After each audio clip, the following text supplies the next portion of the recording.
Hi there. Coming up on the Saturday Night Showdown, the government unveils a plan to tackle migration. They're going to make asylum seekers wipe old people's bums to put them off. And forget Pirates of the Caribbean, Pirates of the Red Sea is the new viral hit. And one of the stars is shaping up to be the new Johnny Depp. And here's a real-life witch casting a few spells.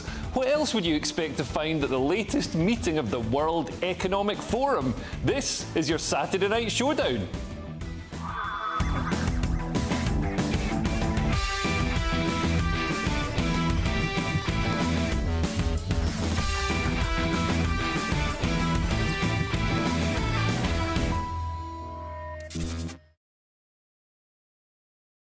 Discussing all tonight's topics, my brilliant panel joining me tonight are Emma Webb, Andrew Eborn and Nicholas Santo.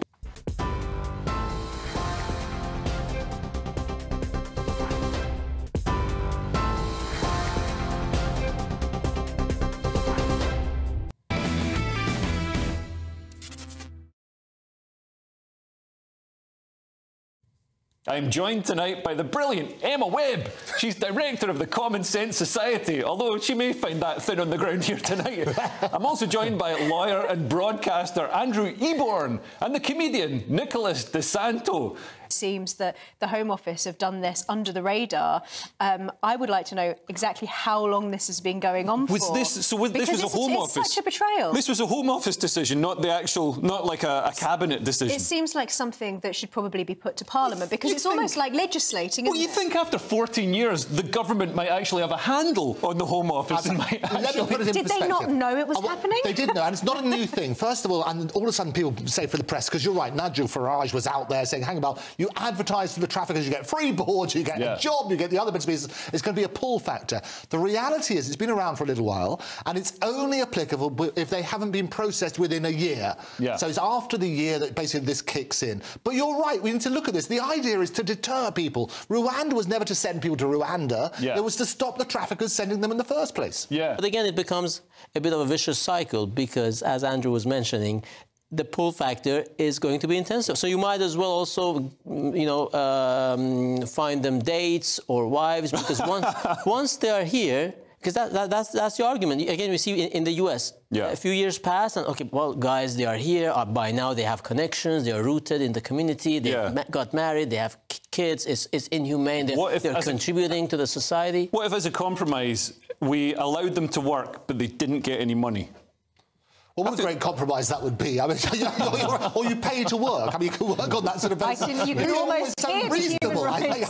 What I love as a principle, and it's about contributing to society. So they're going to say, if you're not processed in time, you should start contributing, start paying back. That's the reason for it. What we need to do is look at the real mischief. The real mischief are these people traffickers. They mustn't make sure they've got these pull factors. You need to make sure that people stop. It's got to be a deterrent and work on that sort of basis. And we already all know that they are taking the mick, and we have a system that is so obviously open to being abused by people who want to walk all over us.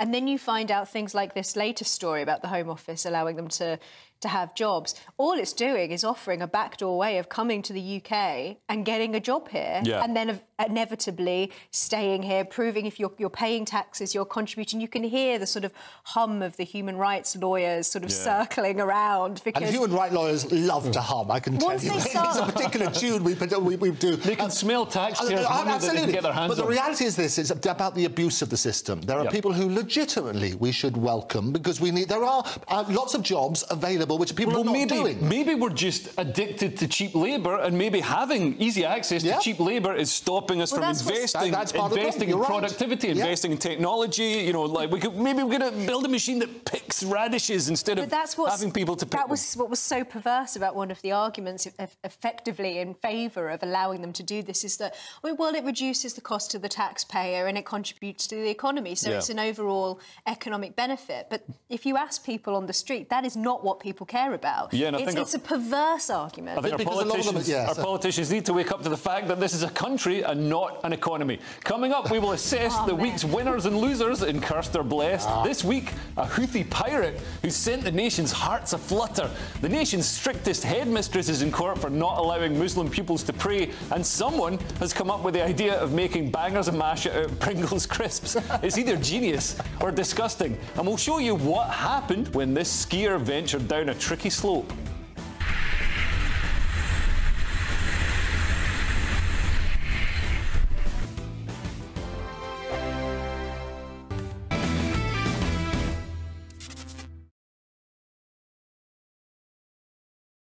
Welcome back to the Saturday Night Showdown. Kearse or Blessed is coming up, but first I promised I would show you what happened to that skier. You probably guessed that it's not good.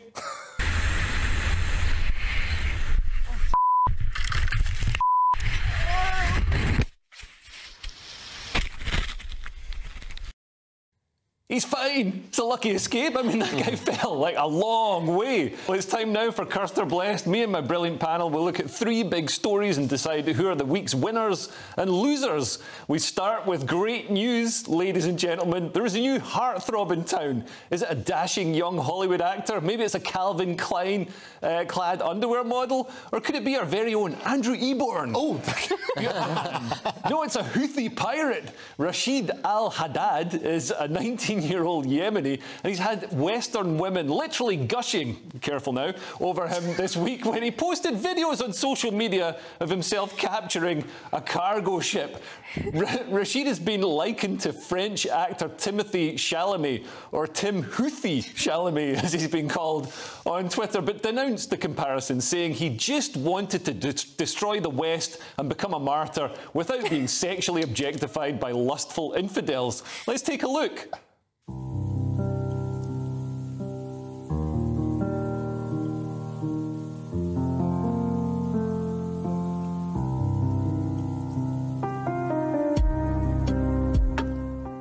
I mean, he's a good-looking guy, Emma, and women do like a bad boy, but this guy literally wants to destroy the West. Isn't he a bit of a bad boy too far? I think if your type is jihadi, yeah, you need to seek some help from someone. I think, obviously... If your type is jihadi, this is a new dating app. What jihadi Depp is what some people have been referring to him as. The fact that there, as you say, there are so many people who have been sort of drooling over this guy.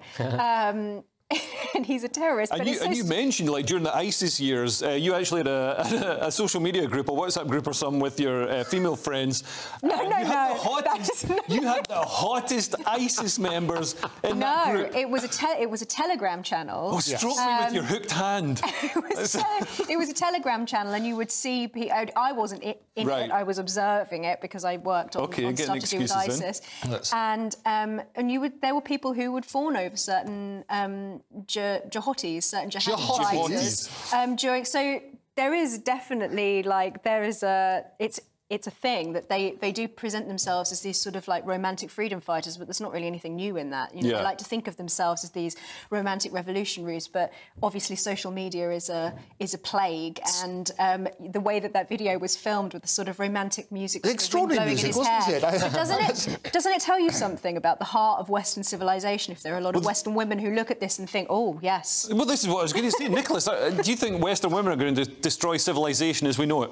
Well, Western women are already destroying our civilization. So many, just don't let me go in there. But the striking fact is that this guy is not even a jihadi, he's a fake jihadi. He's a fake jihadi. The ship has already been captured by actual pirates. It's moored next to the port, and he's one of those influencers or tourists who take a boat to go there and have a tour of the hijacked ship. Now, I have made my most recent stand-up routine comedy is called White Men Made Everything. And it has got 420,000 views on YouTube so far in 2 months. And there I talk about all these inventions of the Western man, the white man essentially, which are used against the white man by these anti-white and anti-West activists. So this guy wants to... Isn't that cultural appropriation? Cultural, technological appropriation, medical appropriation, communication appropriation. This guy wants to destroy the West. Meanwhile, actual jihadis, at least they are risking being targeted by US drones. Yeah. This guy is just using these American social media platforms to make a name for himself. Yeah, it's terrible. It's an outrage. And for that reason, he's cursed. Next in Cursed or Blessed, she's been dubbed Britain's strictest headmistress, and her name is really fun to say. It's Katharine Birbalsingh. The Michaela Community School in Brent, which was founded by Birbalsingh, was the subject of a High Court case this week after bringing in a ban on praying at school. Birbalsingh brought in the ban because she noticed pupils had started praying in the playground. She was clearly worried they were not devoting enough time to more traditional pursuits such as smoking, watching pornography and stabbing each other. Now, Andrew, yes. What do you make of this? What I make of it is the delight that you have in saying her name. That's what I like. Birbalsingh is a fantastic name. I love it. I saw this report. She is getting phenomenal results as a headmistress. Yeah. And she's sort of turning around and saying, look, hang on, it's a bit distracting because people had to take off their jackets and were praying in the playground and so on and so forth. Yeah. So she's banning all religion, is what she's saying. And she's saying this, we're just going to focus on education. Which is probably... it's an equal opportunities ban on religion. Absolutely. So, because otherwise it was just too distracting, what she said. Yeah. And the results are proving it. So as an educator, what's her name again? Katharine Birbalsingh. I love it. I'll just give you any excuse. But as an educator, it's really, really working. Anyway, next up, we're going to try our hand at a bit of restaurant criticism. You might have thought there were no new recipes by now, but you'd be very wrong. Someone has come up with a revolutionary idea of making mashed potatoes out of Pringles. You may mock, but that's more than most people achieved on Liz Truss's honours list. Let's take a look. Nowadays, did you know you can make mash out of Pringles? I'm going to make bangers and mash with Pringles. Boil your sausage. Use that sausage water to boil the Pringles. Drain the water out. And you have mash. Simply plate it up, add your greens and gravy. Can't believe the mash tastes just like Pringles.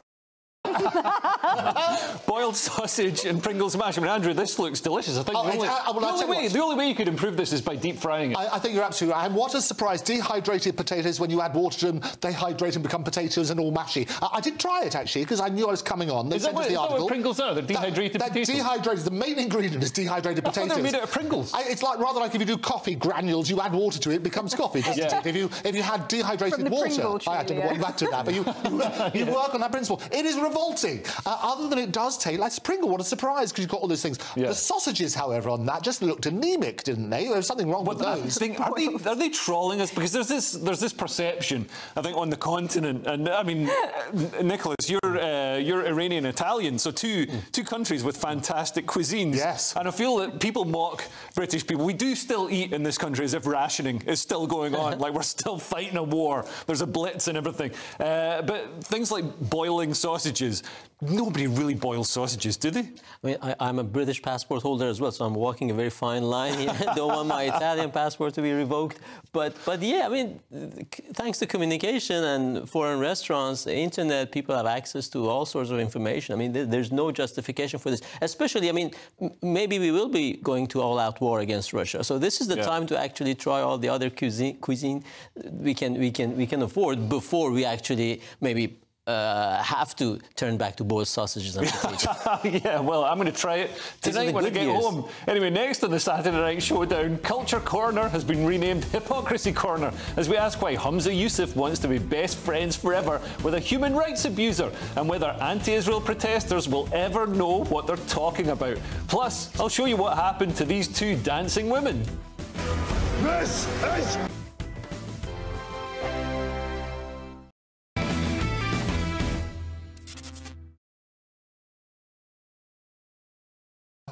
Welcome back to the Saturday Night Showdown. Hypocrisy Corner coming up, but first I promised I would show you what happened to those girls dancing next to a swimming pool. I wonder if one of them falls in.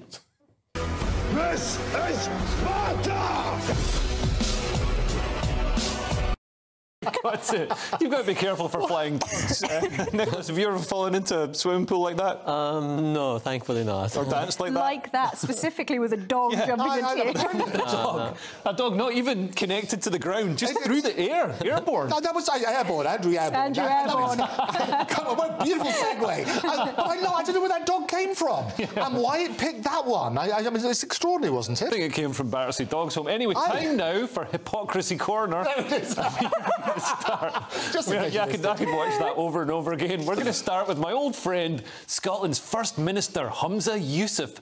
Humza's SNP are heading for electoral disaster, so he has decided to try and stop the rot by inviting Turkish President Recep Tayyip Erdogan to Scotland. Yep, that's the same Turkish president best known for violent crackdowns on freedom of speech and the alleged torture of political prisoners, although he did help Humza's family flee Gaza. Maybe if Erdogan pops over to Scotland, the SNP leader thinks he might look a bit more competent in comparison. Andrew, is this a good look for Humza? I mean, he's spent the last couple of months just berating Israel. Yeah, and I think if you're a leader, you have to welcome everybody to the table. I always believe George or not war war, and Her late Majesty Queen Elizabeth used to welcome all sorts of people from around the world, all sorts of from strange regimes, and it was exactly that. You're a world leader, and to solve the problems. But there are economic reasons for that. Like, I mean, the UK does a lot of trade with Saudi Arabia, and so, you know, we've got a reason to invite them here. Scotland doesn't do much trade with anybody. Well, they want to do more, and they're fantastic. We've got haggis and things like that, and you wanted to... Scotland is a fantastic trade. Export haggis to Turkey. The haggis. What are you basing your perception of Scotland on? You see the back of a shortbread tin and like, yeah, no, it's all just haggis. But they've got their whiskey and things like that, which is phenomenal. Yeah. To export to Turkey. Any we also have video games. Yeah, you have video games. And you have Glasgow. Yeah. And the Glaswegians would be brilliant. And that's it. No, the reality is this. Any world leader should welcome anybody from around the world. George or not war is what I say. Right. And Emma, do you agree? It's the rank hypocrisy that sort of rankles with me, because, I mean, he's been just constantly tweeting at Israel. I mean, you think he was the First Minister of Gaza, not of Scotland. He's constantly tweeting, saying Israel's committing these horrific war crimes just because Israel, you know, has had to go after Hamas to defend itself after, you know, the horrific atrocities that Hamas committed. And, you know, for him to then turn round and cozy up to President Erdogan, it's just, I mean, come on, you can't claim to be, you know, doing things from a humanitarian point of view if you're then cozying up to basically a violent dictator. Yeah, I mean, when he was saying about, you know, he won't shy away from talking about the human rights record. I'm sure he's not going to be mentioning the Armenian genocide. He is obviously, as you were alluding to, he's looking towards an independent Scotland, and I think he should make Andrew his trade minister, because I'd like to see you trying to sell whiskey to the Turkish. I do it all the time. I've had great barbers. Given that they got rid of all of their wonderful blossoming vineyards. In Scotland. In Scotland, yeah. But there are about as many vineyards, I think, in Scotland as there are left in Turkey. Right. Yeah, I think that it's obviously it's not a good look, to put it lightly. And Nicholas, yeah, it seems and Erdogan, just very briefly, Erdogan also condemned our airstrikes on the Houthi rebels. And was he condemning it from the point of view of this is how I would have done it, and how I would have killed more people? Hamas. He sided with Hamas. He sided with Britain's enemies. And whether or not it's the case that Erdogan came to visit the Queen and went to Buckingham Palace in, I think it was 2018. 2018. That was a very different time. We are currently having our ships attacked by militants who are supported with public statements by Erdogan. Yeah.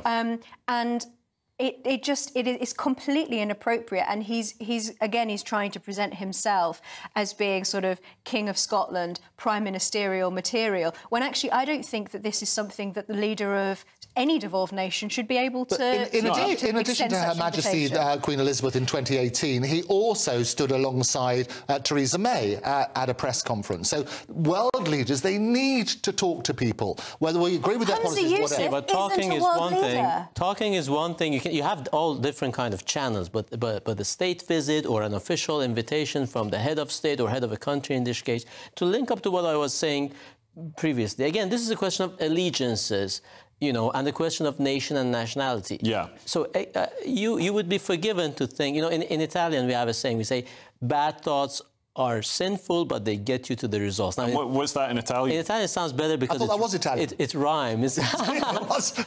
No, you say, a pensar male si pecca, ma ci si azzecca. So here, you'd be forgiven to think that the only reason he has invited Erdogan is that they are both Muslim brothers and they have a very similar issue on Gaza. So is he really acting as the First Minister of Scotland? And again, as you said, Armenian genocide, Kurdish genocide, much more recent. All the dissidents that he has locked up, they turned Hagia Sophia, the monument, the old cathedral, was a museum for decades, open to all people of the world. They turned it into a mosque, and they did collective prayers in it. Surprise, surprise. Yeah. So, again, it's a question of allegiances. Nation is not a big concept or idea when you are Muslim. OK. Well, next on the Saturday Night Showdown, we'll be on World Economic Forum watch as Argentina's new president makes a splash. Plus, it's still pretty cold out there, so I'll show you what happened at the end of this snowy romantic scene.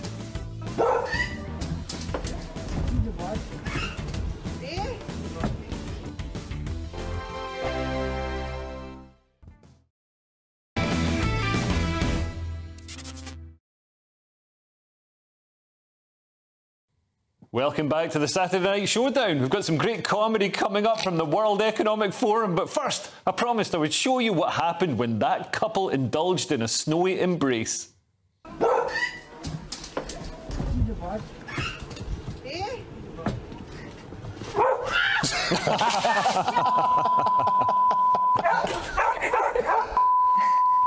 If your fella pushed you into the snow like that, would you clobber him? No, it looks like fun. Yeah, fair enough. I love the fact that the dog missed his cue because he got the one in the swimming pool, but he was right behind the other person. Pretty good. Well, next, it's always there. Next, it's time for the World Economic Forum watch. Yep, the great and good were in Davos this week, so let's see what they've been up to.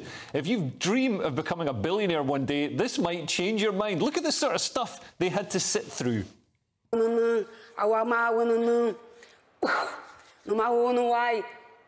Why should I?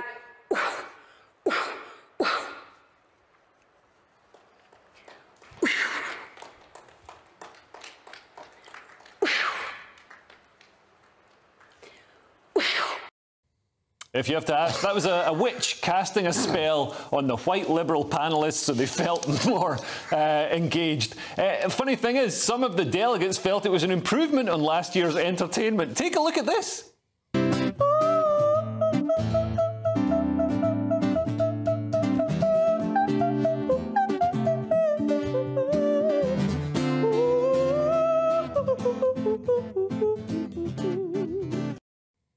Beautiful stuff. Now, one man who made a bit of a splash at the forum was Argentina's President Javier Milei. He's an eccentric leader, a tantric sex guru who takes advice from his 5 cloned dogs. The Webb is usually a bit of a love-in for our leftist oligarchs, but Milei denounced socialism, stood up for free markets, denounced the political class as parasites who live off the state, and ended by saying that the state isn't the solution, the state is the problem. Let's take a look. Today, I'm here to tell you that the Western world is in danger. And it is endangered because those who are supposed to have to defend the values of the West are co-opted by a vision of the world that inexorably leads to socialism and thereby to poverty. And we've had decades of Peronism, this real stultifying left-wing socialism that just gums up everything. They bribe people to vote for them. They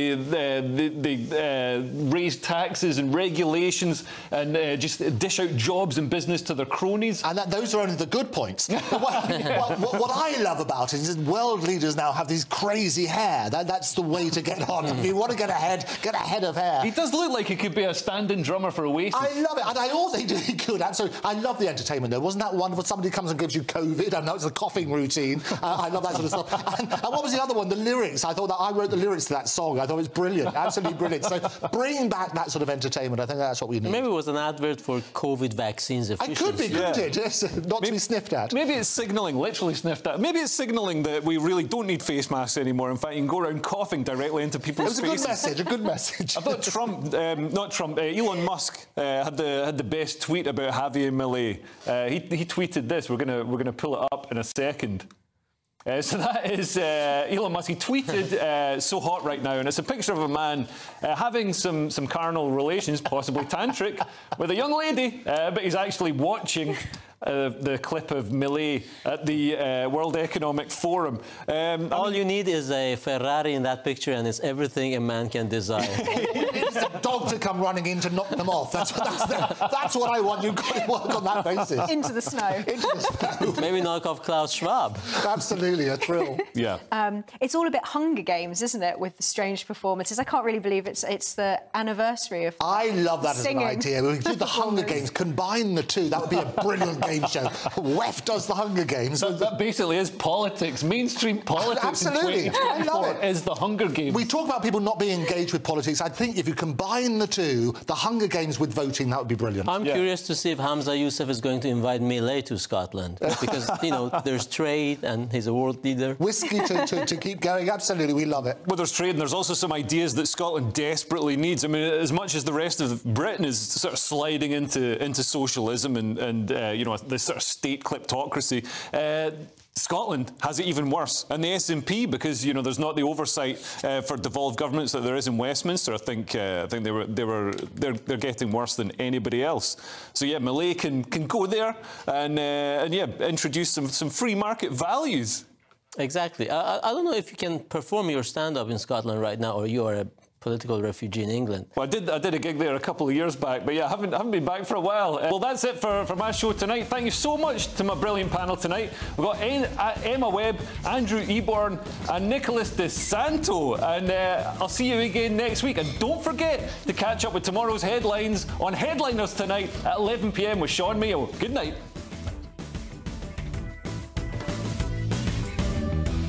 Looks like things are heating up. Boxed boilers, sponsors of weather.